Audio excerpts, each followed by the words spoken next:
Hoje nós vamos falar sobre esse tema e, aliás, uma das polêmicas que esse assunto trouxe durante a semana foi exatamente se nós, como pastores, deveríamos estar falando sobre isso, esclarecendo o povo da igreja, os cristãos, os membros da Igreja Universal e a comunidade cristã de forma geral, ou não deveríamos fazer parte deste debate.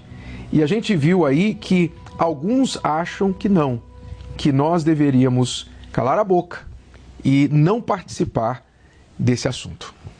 E como não participar de algo que a gente sabe que interfere na vida de todas as pessoas, e as pessoas que nos ouvem, aquelas que se sentam diante de nós e que nos ouvem, elas fazem parte da sociedade. E tudo que acontece dentro do país afeta diretamente a vida dessas pessoas também. Porque antes de ser evangélico, antes de ser espírita, antes de ser católico, cada um de nós é um cidadão.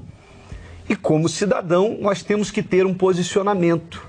E quando você tem uma posição de liderança, é óbvio que as pessoas que lhe ouvem, elas querem saber o que você pensa. E a nossa intenção com isso tudo, Bispo Renato e os demais que estão aqui, é fazer com que as pessoas elas raciocinem. Porque o Brasil ele tem que sair desse nível em termos de escolhas políticas em que as pessoas vão pela beleza da foto que elas encontram num santinho que elas pegam na rua, sabe? Da música bonita que se toca durante a propaganda eleitoral. As pessoas têm que sair desse nível e passar a fazer uma comparação entre aquilo que elas pensam, aquilo que elas querem para a família delas, para a sociedade, e aquilo que determinado candidato está propondo. Porque se eu elejo alguém que não defende o que eu penso, então como é que eu vou reclamar depois, uma vez que esse candidato esteja eleito? Então, é preciso que haja um amadurecimento de maneira que o povo brasileiro passe a pensar e fazer comparação sobre posicionamentos. Quem vai me representar tem que proposta? Isso aí não bate com o que eu quero, com o que eu creio. Então pode ser a pessoa mais bonita do mundo, o jingle de campanha pode ser de chorar, de tirar lágrimas dos olhos, mas não vai levar o meu voto. E essa tentativa de excluir as pessoas de fé do debate político, debate público, isso sim é desonesto com as pessoas, porque o Brasil ainda é um país de maioria cristã, não é?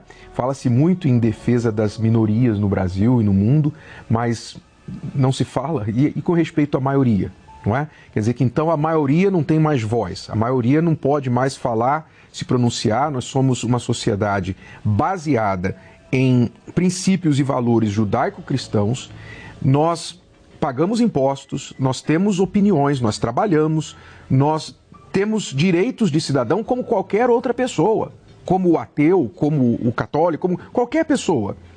Mas há aqueles que querem que os evangélicos e cristãos de forma geral sejam considerados, por causa da sua fé, cidadãos de segunda classe.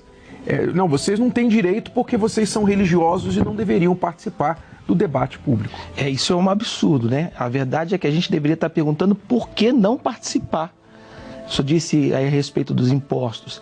E não é só a questão do cristão por conta de ser cristão, mas porque o cristão, ele, apesar de ter uma fé no Senhor Jesus, ele vive sobre todos os moldes e leis desse mundo. Então, quem é que dita, por exemplo, que os seus filhos vão estudar na escola? É a política. A política é que dita qual vai ser o plano escolar anual. Quem é que dita a economia da nação? É a política. Apesar do cristão ser cidadão do reino de Deus, da parte espiritual, ele vive no reino desse mundo. Então ele tem todos os direitos e deveres, não só de se manifestar apoiando quem quer que ele acredite, mas também de se expressar com respeito a isso, de se posicionar com respeito a isso e até de influenciar, é direito. de influenciar a outras pessoas, porque todo mundo tem os seus direitos.